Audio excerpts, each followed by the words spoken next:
what are the stories that that these kids are, not just kids, but young adults and beyond, that we know that they're going to enjoy, that they're going to engage with, and they're going to be successful in keeping their interest. And of course, these stories, we know where they are. They are on streaming sites. They're on Disney. They're on Netflix. They're on HBO. They're on YouTube and so on.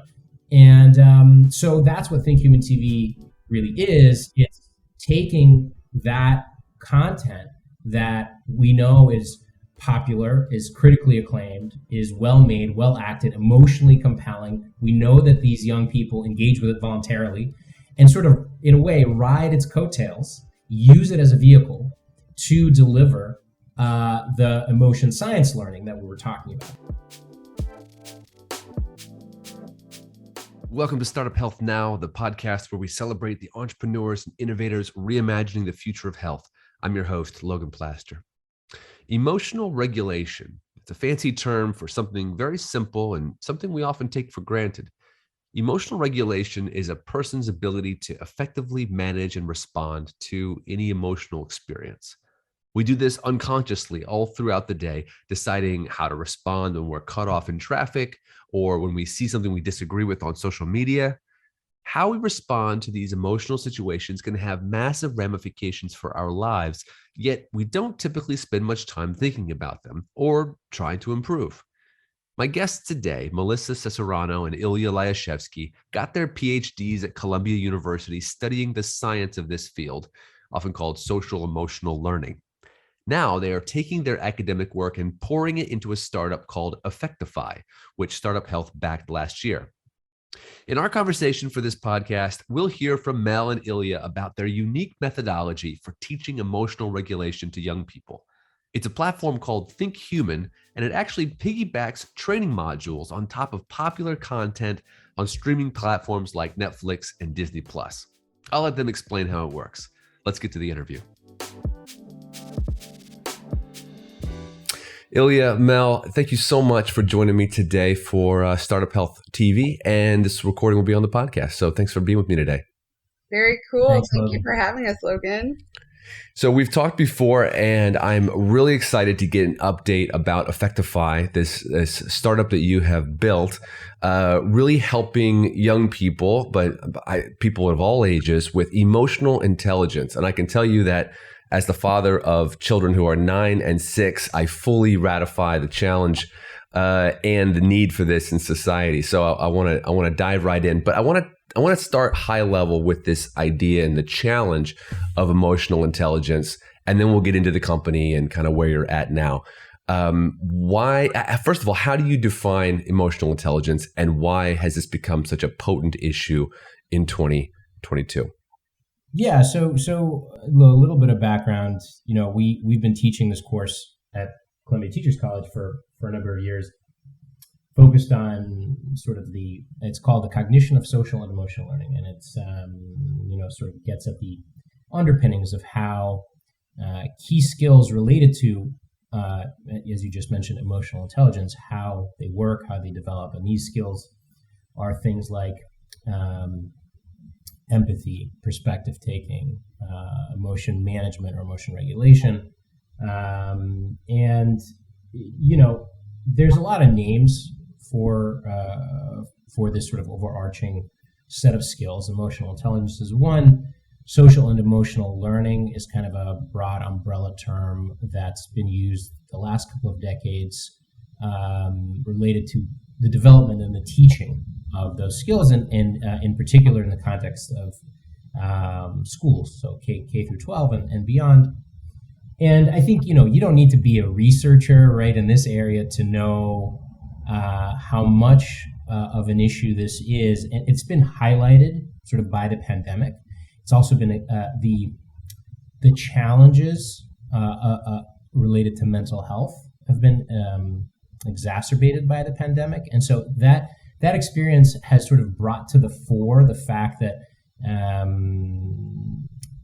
youth mental health and the emotional intelligence skills related to that, it's really been a crisis even prior to the pandemic. The pandemic has just kind of highlighted this issue, and has kind of made it worse. And there's so many ways in which emotional intelligence is important that it's almost difficult to sort of to know where to start. But at a most basic level, right? You can think of it from two sides. One is as a protective factor. So emotional intelligence, with these skills that I mentioned, like empathy and emotion regulation and emotional awareness, it serves as a protective factor. And how does it do that? Well, we encounter emotionally challenging situations every day, right?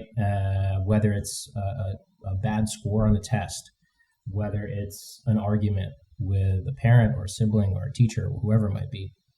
And having these skills, having the ability to understand what's going on emotionally with yourself and other people, having the ability to manage your own emotions and potentially the emotions of others, that helps you handle those challenges more effectively, more adaptively, okay? And reduces the likelihood of them spiraling out of control, doing things you regret, which then can lead to other consequences, right?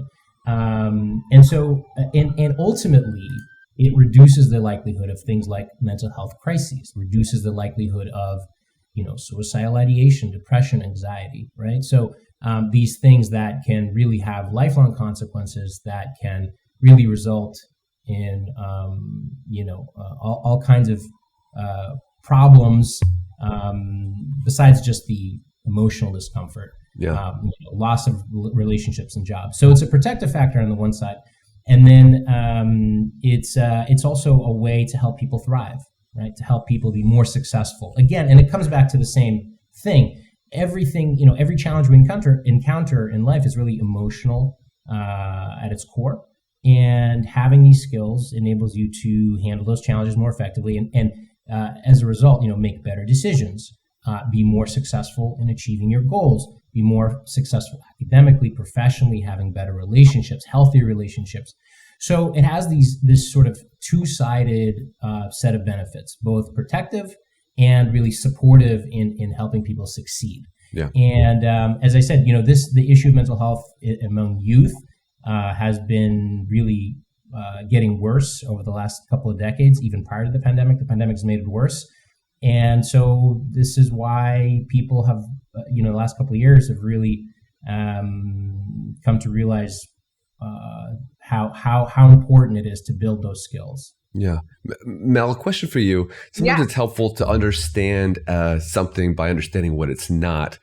And I think about current trends in the emotional development of children. And what I hear you saying is this is about handling emotions versus protecting from emotions. I was reading recently about what people are calling snowplow parenting. This idea of clearing obstacles in front of your child, clearing away the potential for scary emotions and these problems, and then having that create problems down the road without a child lacking the ability to manage a situation. So it's like what you're describing isn't solving clearing away bad emotions, but what you do when they come, right? Right, exactly. And so what we have to realize is we have this full spectrum of emotion, and we're always going to have this full spectrum of emotions. Like, that's just the nature of being human, and that's the nature of living the reality that we're living in. So at some point in our lives, even if our parents are trying to protect us from unpleasant things, we're going to feel unpleasant emotions. And so the key really is to accept those emotions and to accept them in a non-judgmental way. And then once we accept them and sort of acquire the skills to understand what they are, label them, sort of why they're happening, where they're coming from, then it's important to have a toolbox that is unique to us that can help us manage these emotions. But the point isn't always to just regulate away the unpleasant emotions, right? We talk about this a lot in our class. Emotions exist because they are adaptive and they're important, and they're telling us something about ourselves and or about the environment outside of us. And so they carry crucial information. And so we shouldn't just ignore them just because they're unpleasant, right? And so the point is to hold all these emotions, hold space for them, sort of ask them what they're trying to tell us, and then have this toolbox to be able to manage them.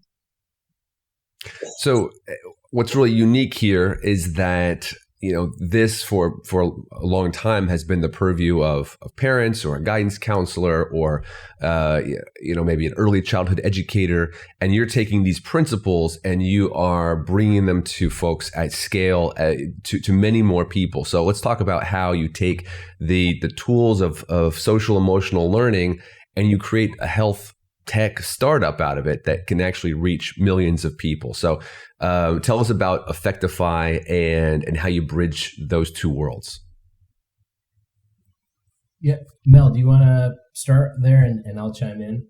Yeah, sure. So, this pretty much started with our doctoral research at Columbia University. And so, Ilya and I were studying social emotional learning methodologies, testing out what works and what doesn't work, and eventually spearheading our own methodology that has to do with, it.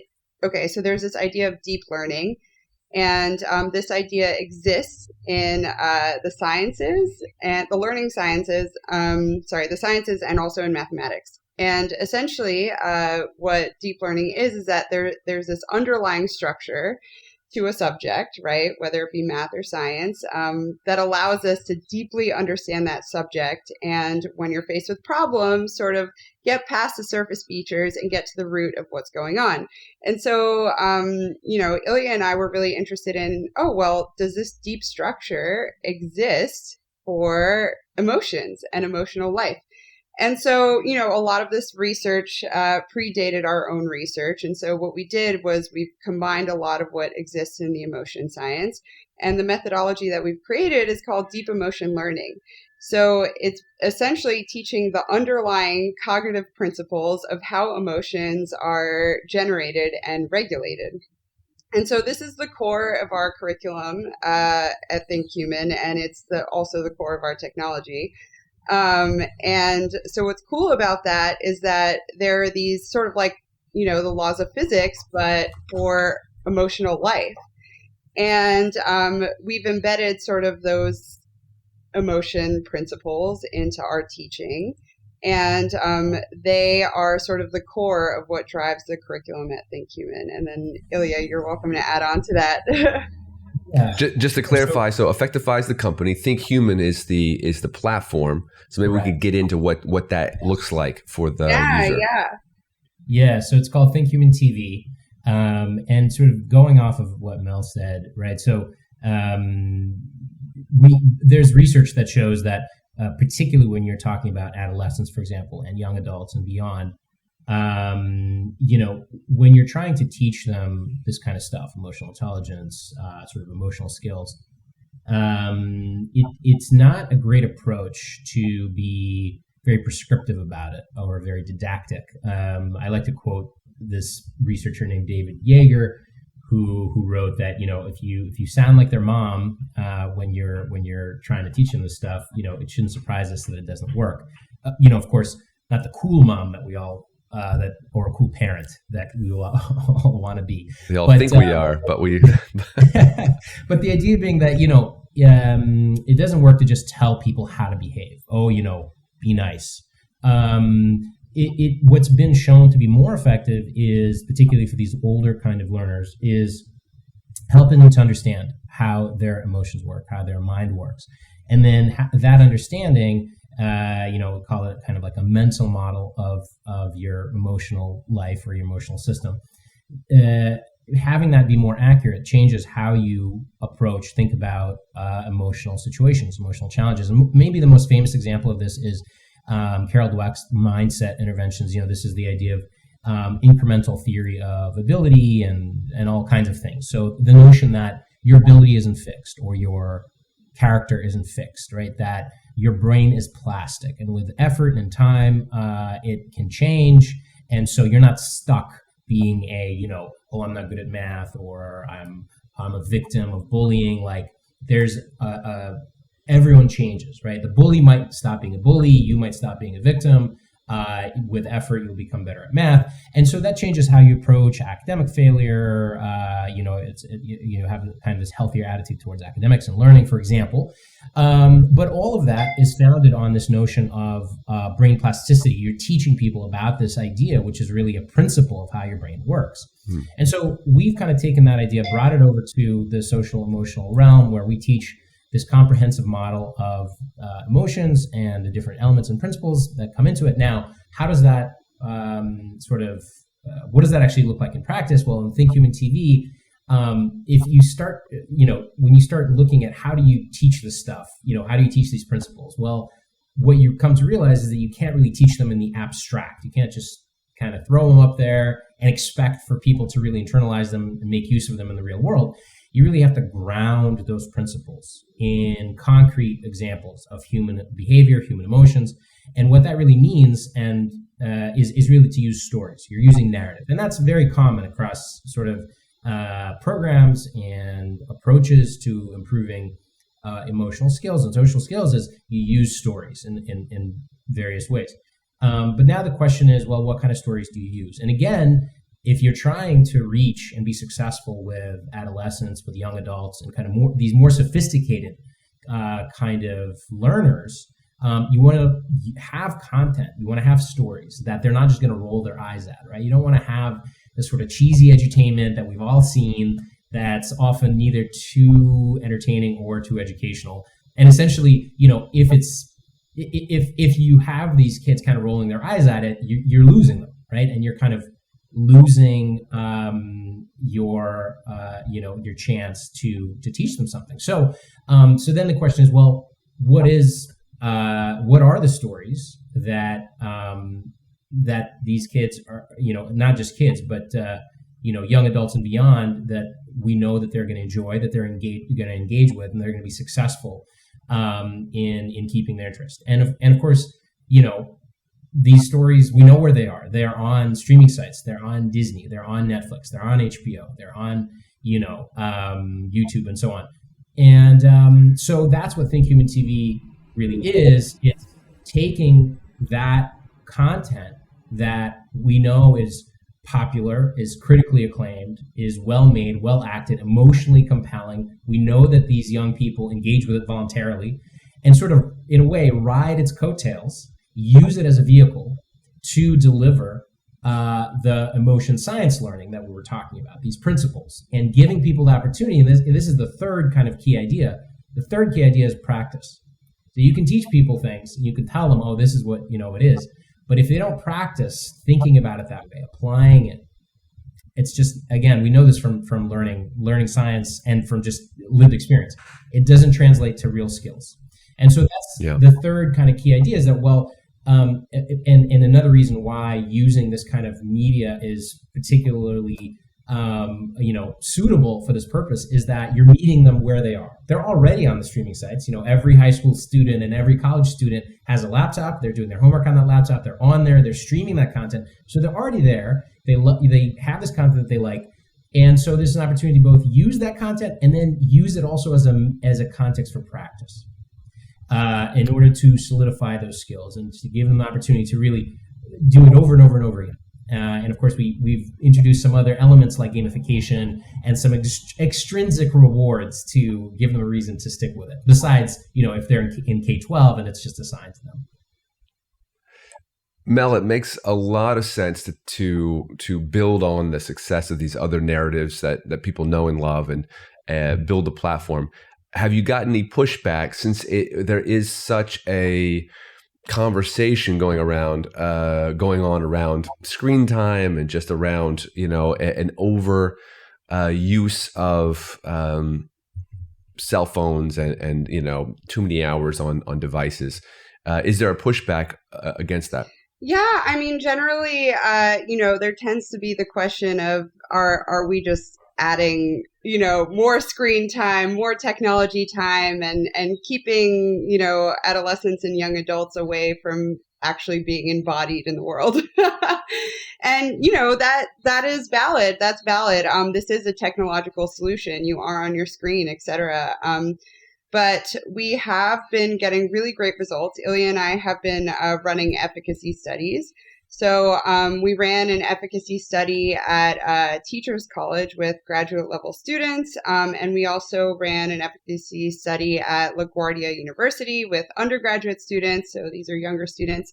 And what we're seeing is actual, our platform is having really great social emotional effects. So after 2 weeks of use, this was at the graduate school level, there was a 22% reduction in emotional suppression as a regulation strategy. And emotional suppression over time, if that's sort of like your default regulation strategy, that can actually lead to poor health outcomes.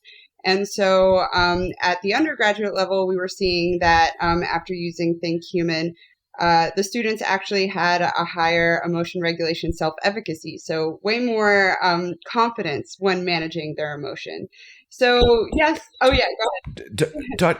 Talk to me about what that suppression means. I mean, you're using some sort of inside baseball language there. If I'm a parent and I want this to just help my kid in some way, what kinds of activities are these beginning to enable in me? Yeah, so I think one of the clearest ways that it's helping, your child, your student, is what's called emotion granularity. So right away, when you're using the system, you're actually learning to label emotions, and you're learning new emotion vocabulary.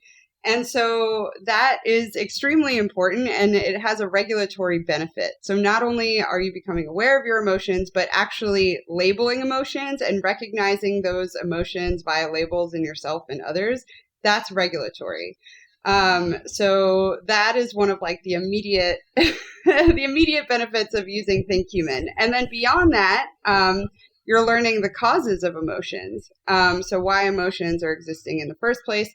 And then later on in the curriculum, you're actually learning concrete regulation strategies.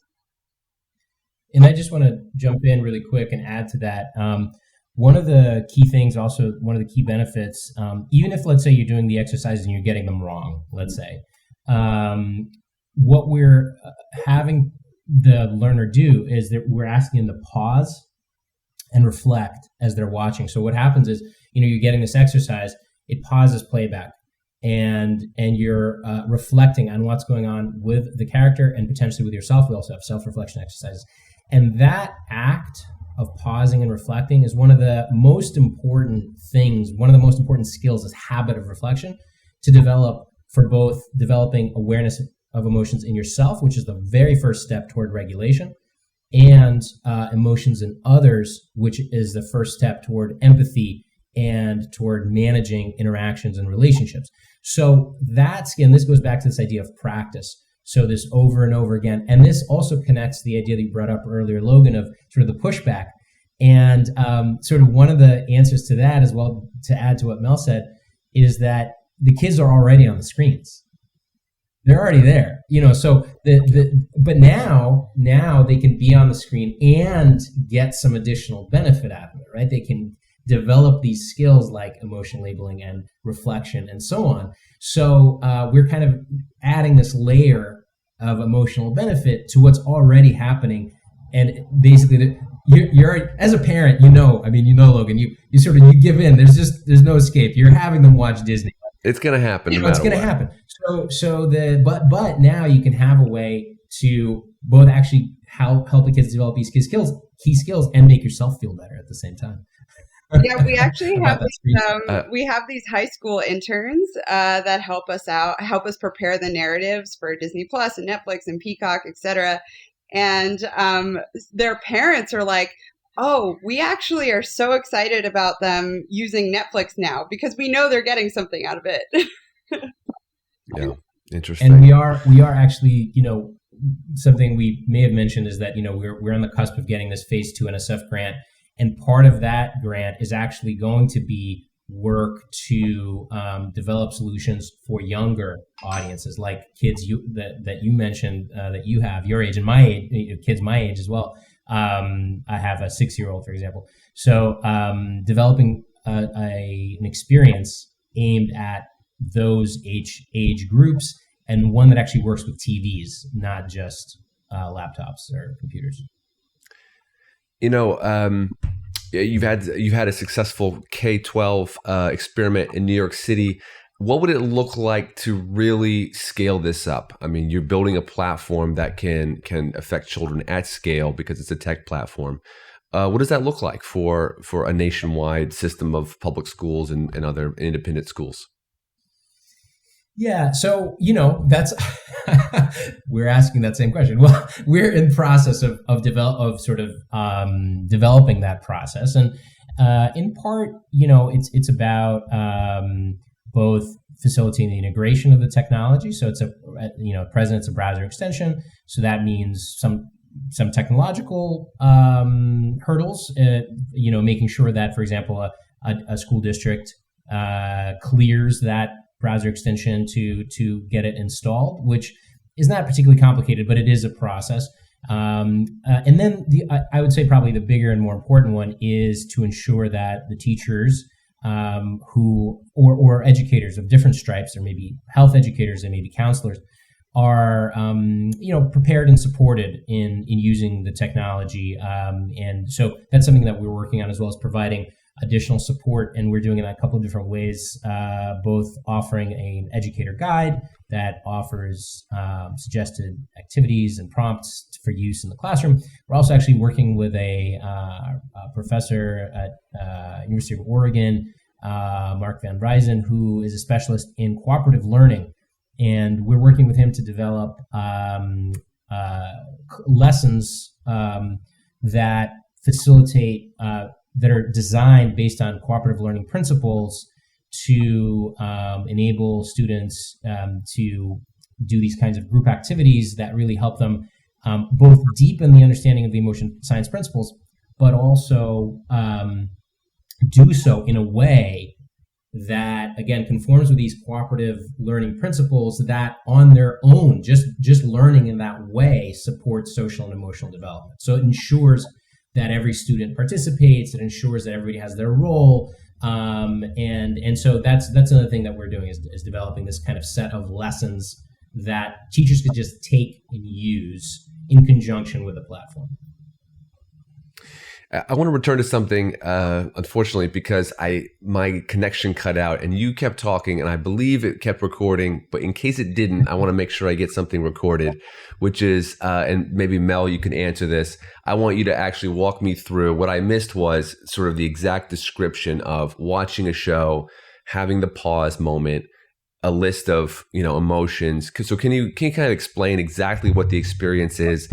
Give me a sample show that it could work with and what my experience. Yeah, of course. So, you go to the ThinkHuman website, you could sign up, and then you download the browser extension, which works on Chrome. And there's a bit of an onboarding process. So say you're on Netflix, right? Basically, you're going to see the extension on the upper right-hand corner of the screen, and then there's a bit of an overlay tray on the right side of the screen, and it'll tell you sort of how ThinkHuman works and whatnot, and then you get sort of like a few questions, onboarding questions, like, are you interested in family relationships? Are you interested in school relationships and work? And then it'll give you a list of the narratives that ThinkHuman supports, depending on which streaming service you're on. And so if you're on Netflix, you can choose a show like Never Have I Ever, or you can choose The Queen's Gambit. And so you click on that show, and then via the extension, and it takes you to the show. And there are a few ways of engaging with ThinkHuman. And so you can sort of just start watching the show as you normally would. And then at intervals, these emotion science activities are going to pop up. So say it's an emotion labeling question. It'll say, if you're watching Never Have I Ever, it'll say, you'll watch the scene. The question will pop up, and the question will say there's a focus on Debbie, who's the main character in Never Have I Ever. And then it'll say, when this character says this to Debbie, what's Debbie's likely emotional reaction here, right? And so then you'll get a list of emotions, and you'll get to click on those emotions, and then you'll see how your answer compares to other users' answers. And this is sort of a crowdsourced type question, and we have a few of those crowdsourced type questions on the platform. And then we have other questions that pop up where there is a right answer.